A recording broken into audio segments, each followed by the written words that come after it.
Hello everyone, this is Gene. I'm back with another video, and believe it or not, it's another video involving She-Hulk. I wasn't planning on this, but every time I think I can take a day off, something happens. I feel like Al Pacino's character in The Godfather Part 3. Every time I try to get out there, pull me back in. But anyway, so this is about the Bounding into Comics article about Dana Schwartz, who is one of the writers for Marvel's upcoming She-Hulk show, whenever it's going to come out now, given the coronavirus. I don't think anybody knows when any of these shows are going to come out on Disney Plus or whatnot. But if her name sounds familiar, and if it sounds like someone I've covered recently, it's because it is, and it is. About a month ago, probably less than a month ago, she set Twitter aflame for a few days when she came out against South Park and claimed that it had made irreparable damage to culture and that it had basically raised a generation of young men to not be earnest and to only embrace nihilism or, mocking people as a means of responding to the world. Pretty heavy claims, I think, to put on a cartoon show about profane little kids. But that's just me. And of course, people who are fans of South Park responded to this. And I've made a few videos about it. In particular, I responded to the South Park one from a more outsider's perspective because I'm actually not a fan of South Park. I never saw it. I never saw the appeal in it, but that's just me. And some Twitter tweets she had made about how she wanted male literary writers and their works, such as John Steinbeck, removed from high schools. Of course, the irony in this is that She-Hulk is the creation of Stan Lee, who was a Jewish man. So it's kind of like you're kind of working with a white/Jewish man, or is it Jewish/white? I don't know. But a pale-faced man's creation. How about that? So I just find it interesting that she has these very, at least in my opinion, bordering on anti-white man views, and yet she seems to have no issue working on a character that was created by a white man. But now she has had a meltdown, or at least some people are calling it a meltdown, on Twitter and Instagram, saying that fan gatekeeping is a profoundly toxic subculture. So from what I understand of this article, what happened is that she was questioned quite aggressively, I would say. I don't think it's unfair, but I do think it was aggressive questioning by someone online who goes by Juicy Revival or something to that effect. And they were basically this person, right? This person is referred to as male in the article, but I haven't come across anything to confirm that it's a guy. But still, regardless, Juicy questioned Dana, I think on her Insta and on her Twitter, about, what are her motivations, what's her agenda, because she had posted a picture on her Instagram about some, I think, like young adult novel book or whatnot. And this person pretty much asked her, are you passionate about comics? Why haven't you posted any pictures on your Insta about comics or about She-Hulk? Right, basically asking her the tough questions, right? What do you... It kind of, in its own odd way, reminded me of like a very protective father. Like his like teenage daughter's going on like her first date, and he meets the boy, and he's like, "What are your intentions for my daughter?" That type of thing, right? Which I can't fault Juicy for. If I was on Insta and on Twitter, I'd probably ask the same questions. Maybe not in the same tone, but I'd certainly ask the same questions because I think it's fair. Comic fans have been living with our favorite characters being destroyed and maligned and bastardized, both in non-comic media and in comic books, for the past, I would say, 5 to 6 years at least, if not earlier. Right? So I think it's a fair question to ask. Hey, are you going to treat this character with respect? What are your intentions and your motivations for this project? I may not agree with the tone Juicy used, but the questions themselves I think are fair. So instead of responding like a professional and trying to allay Juicy's fears, instead of saying that she's gonna treat the character of She Hulk with respect, she decides to basically make fun of him and belittle him, saying that he's doubling down on what is perfectly, I think, valid questioning. Then, as it continues, she then hides behind the shield of sexism, claiming that she's being questioned like this because she's female. For example, she sarcastically asked if male writers go through this type of criticism. Yes, honey, they do. Ask Mark Wade. Ask Dan Slott. Ask what's his face? The guy behind One More Day, which is one of the most maligned and hated comics in Marvel and in all of comicdom. Um, uh, Posada or something. His name escapes me for a moment. For some odd reason, which sucks, but him. Recently, if you want a recent example, ask Daniel Kibblesmith. Ask Daniel Kibblesmith if he did or did not receive criticism for the New Warriors. It's comics. Everybody's put under a microscope. Everybody is roundly criticized and examined because the quality of product has been piss poor for the past 5 or 6 years at this point. But she's the one who actually continues to double down and triple down to the point where she says that the only person that she has to prove herself to, more or less, are the people who hired her. This, of course, sounds very similar to what Ron Mars said recently online, that the customers, right, the actual paying fans and customers who buy comics are not his client. And what happened a few days after that, maybe a week or so after that? The coronavirus hit. The country has effectively shut down.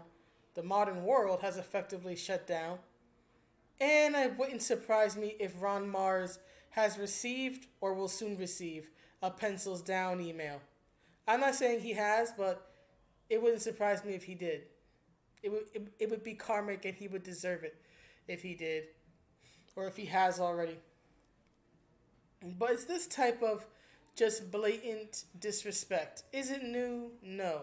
In fact, I think it's the screenwriter or one of the bigwigs behind Star Trek Picard. I think his name is Michael Chabon. He said that he wanted to piss people off with Picard. Well, man, you did that. I don't think many people are going to tune in for season 2. And it's this type of, let me anger the fan base instead of engage the fan base mentality. Yes, will you get engagement? Will you get attention by pissing people off? Of course you will. But will you actually get the one thing you need the most right now? Money. Here's the thing. We're living in a crisis. We're living in a crisis and we don't know what the hell to do about it. People have to have to penny pinch and they have to tighten their belts and live on a wing and a prayer for some of them because you don't know what to expect. People don't have the luxury at the moment for discretionary spending. And the thing is that when you're in a situation where people don't want to spend money and you're trying to sell them something they really don't need, because you don't need comic books. There's hundreds upon hundreds. There are thousands of comic books. Even if another comic book was never made again after this date, you still have the thousands upon thousands upon thousands that have been made from the 1930s until now. You would never run out of something to read. You could read a book a day and still haven't even gotten through a tenth of it by the time your life ended. There are more comic books. There are literally more comic books in circulation and in existence than a person could ever read in their lifetime. Even if they spent every single minute of the rest of their natural life reading, they still couldn't finish it all. That's how many comic books exist still. So it's not like comics are an essential business, as some might say. And Hollywood certainly is not an essential business. People lived for centuries, people lived for millennia without TV, without internet, lived without the movie industry. The movie industry in the history of the world is actually fairly new, and TV is even newer. And streaming services are newer than that. These things are at best distractions and luxuries. You're not going to die without them. It would be an adjustment because we've all gotten used to them. It would be a reality check for many of us because we've gotten very used to these things, but none of us is going to die if this show is never made. So I think she really needs to reevaluate just how essential her work and just the medium she works in is because it's all temporary. It's all temporary, and the mass that is humanity has existed far longer without these conveniences than with them. So there's all that. But I find it funny that she would say all this when this is a period where comics are crashing, comics are dying, companies don't know what to do, comic shops are on their way out, as much as I hate to say it, and you are working on a TV show which is going to be dependent on people spending money, right, for streaming services and related merch and whatnot, and you think the good thing to do is to piss people off so they won't watch the show, so they won't buy a subscription, so they won't buy the merch. Thank you, Dana Schwartz. Thank you so much. You have played yourself. Disney's already crashing to the dang ground, having to borrow billions and billions of dollars, and you are contributing just that much more to their downfall. So, thank you. Thank you so much. Oh my God. You played yourself, honey. You've played yourself so hard, it hurts. Rant over. But here's the thing. So she then talks about how she's basically being harassed because she's a woman and she's only being asked these questions because she's female, and it's very, very sexist. And then of course she eventually gets to the fan gatekeeping part, saying that fan gatekeeping is a profoundly toxic subculture. No, honey, no. Gatekeeping at this point is not a toxic subculture. It is, in my opinion, a necessity. Because people like Dana Schwartz, people like Roxane Gay, people like Anita Sarkeesian do not belong in geek media. They don't belong in comics, they don't belong in video games, they don't belong in movies. They don't belong near anything geeks love. And it's not because they're female. That is not it at all. I'm a woman. I'm not saying other women should not get into the mediums. But what I'm saying is that people who don't have respect for them, who don't have respect for the audience already there, should not be let in, regardless of what their gender is. And here's the thing. Gatekeeping, what I've noticed is that whenever somebody brings up gatekeeping, especially if they make the case for it, which Dana Schwartz has done, in my opinion, with this meltdown of hers. But whenever someone shows that they're pro-gatekeeping, a lot of people go, oh, we shouldn't gatekeep. Even people within nerddom are saying, we shouldn't gatekeep, and for various reasons. Here's the thing. Here's what I mean. I can't speak for anyone else. But here's what I mean when I talk about gatekeeping. When I say gatekeeping, what I mean is, think of it like a literal gate. What's the point of a gate? to keep the people who belong in behind the gate, and to keep people who don't belong inside out. It's a defense mechanism. It's meant to defend, to protect, to draw a barrier between those who belong inside the home or inside the business or whatever it is, and to keep those who don't belong in it, those who would harm the others inside, out. And I view it the same way. It's about keeping harmful elements out of gaming, out of comics, out of this and out of that. The problem, in my opinion, is that geeks, because we know what it's like to be the outsider, we don't want other people to go through that because we know what it's like. And so we have this arms wide open type of approach. Hey, come in. It's a party. Anybody's welcome here. And in normal times, I think that's fine. I was thoroughly embraced by male gamers. I was in a gamers club. I was one of the original members of a gamers club at the a community college I attended in my early 20s, and I loved it. I met some of the most wonderful people there, male and female. I have so many wonderful memories, whether it's playing Mortal Kombat or playing Street Fighter or geeking out over watching someone play. Oh God, what was the game? It was Darkstalkers. Darkstalkers 94, and we used to play hacky sack, and it was a wonderful time, and I will always look back on it with pride and fondness. One of the most fun times in my life. And in fact, it was through that I ended up being a co-host on a web radio show with two other girls. It was three hosts. It was Bianca, her friend Ashley, I think it was, and then myself. And we were wrestling on the rocks, and we talked about pro wrestling. So, and we had like the number one rated web radio show for the school at one time. So it is not as if women cannot exist in these traditionally male spaces, or that they cannot be accepted into these traditionally male spaces. That's not it at all. I have found that it's that the men in these spaces tend to be incredibly open and accepting when women want to come in. And I think that's great. But there has to come a point where you say stop.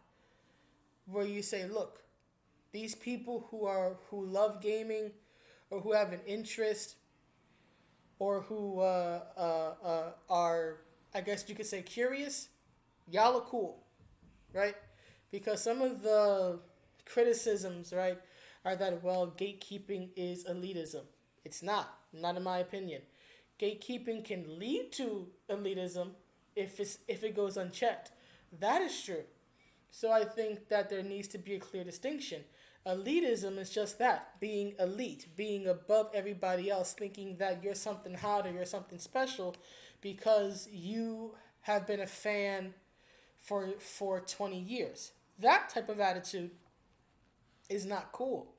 But wanting to weed out the bad actors in the group and wanting to keep fellow bad actors out of it is gatekeeping, and I don't see anything wrong with that so long as the intent is just. As I've often said in many conversations about this, I don't mind new people. I don't mind noobs and newbies, or people who are curious, or even casuals. Because every person who is a fan for 20 years was a fan for all of 20 minutes at one point. You've got to start somewhere. And there's nothing wrong with being a casual and being but so invested, right? I don't think that you're a lesser person, for example, if the only time you watch the NBA is to watch the finals. It's your choice. It's your entertainment. We're both watching the same game. We just got here differently. You're watching you're kind of watching the end of the story, while someone like myself who watches as many games as I can. Now I can't watch any because of the coronavirus, but previous to that, I'm a very avid basketball fan, so I I follow the teams I'm interested in, and I follow the NBA. So to me, it's like reading a book. I read all the chapters to get to this point, whereas someone is coming in and just watching the ending. Okay, we got here at two different ways, but we're at the same point. We're at the NBA Finals, right? So at that moment, we're the same. We're both fans. Now, I may have maybe a better knowledge base because of my art and tracking, but I'm not a better person just because I followed it and someone else is only watching it at the very end. If anything, that gives me a chance to impart some knowledge that will help the person who's coming in at the end understand better what they're watching, what they're looking at because they didn't follow it. It allows me actually to be a help. So my point in this rant is that I don't see anything wrong with casuals or new people. The only issue I have with that, and it's not even with them, it's with the people who want to argue that someone who's a dyed in the wool fan and someone who is new are somehow like at the same level of knowledge or same level of investment. That is simply objectively untrue. A hardcore gamer and a casual gamer are not the same. One has invested more, right? It's like saying someone who's a millionaire and someone who makes twenty grand a year make the same amount of money. They don't. It's not an insult, it's an objective fact of life. But what that person who makes more money, who has more invested, can do is help the person who has just gotten started or who, in a way, has less. For example, has less knowledge. You can help them build and grow along in their own journey in the work. So I'm all for gatekeeping so long as it's kept in check. Elitism is what happens when gatekeeping gets out of control. And I do understand people's concerns, and I do understand that it needs to be monitored because you don't want it to go that far. But gatekeeping and elitism are not the same. El, elitism is the shadow archetype of gatekeeping. Gatekeeping, in my opinion, in and of itself is not wrong. And I think at this point, gatekeeping and rooting out toxic elements as much as one can, right? Or as much as a group can, is what's necessary. Because what's happened is that these toxic people like Schwartz, people like Wade, people like Kibblesmith, people like Roxanne Gay, people like Kwanzaa Asajefo and many others, right? People like Ron Mars and Max Bemis and all these other types, Gabby Rivera, all of them. They either started, some of them like Wade were actually really good comic writers once, but they either were in and they joined the SJW crowd, or like many of them, they come from the outside and they infect and they cause toxicity. I think of it like, here's a term that I learned from sports, right? And it applies to many things, but I know it best from sports, which is culture, right? And whoever you bring on your team will either improve the culture or they will make the culture worse. And culture in sports is very important because if you create a winning culture, then the team does better. If the team does better, guess what? More people watch the games, more people attend the games. They get more attention, everybody gets more money. Everything improves when there is a positive winning culture. But when that culture goes bad, when the people who were keeping the culture strong, whether it's a coach, whether it's a front office person, whether it's a player, When those people, for one reason or another, leave, things tank. The team does bad. The atmosphere becomes toxic. People leave. Even if you offer them millions and millions and millions of dollars, people still leave or they never come on. Right? When this toxicity comes in, it either drives people away, causes people to leave, or infects the ones still in it. And that's true in sports, it's true in families, it's true in business, and it's true in entertainment. What we have now is a toxic culture. Very true. I'm not denying that. But it's a toxic culture made by people like Dana Schwartz, who make it toxic with their toxicity, who try to gaslight when you have the nerve to actually ask them valid questions. So, in my opinion, Miss Schwartz here has made the perfect case for gatekeeping. She is exactly why she and Anita Sarkeesian and others need to be removed, and once they're out, kept far and wide and away from nerddom, because they have no respect for the work or for the fans who were there before them and who will be there after them. So, rant done. I know I really didn't address the article. I kind of went off the rails, but sometimes you have to get a little crazy. But anyway, that's it. I hope you guys are all doing well, staying safe, staying healthy, staying inside. And I will see you the next one. Have a good day or night, everyone. Bye.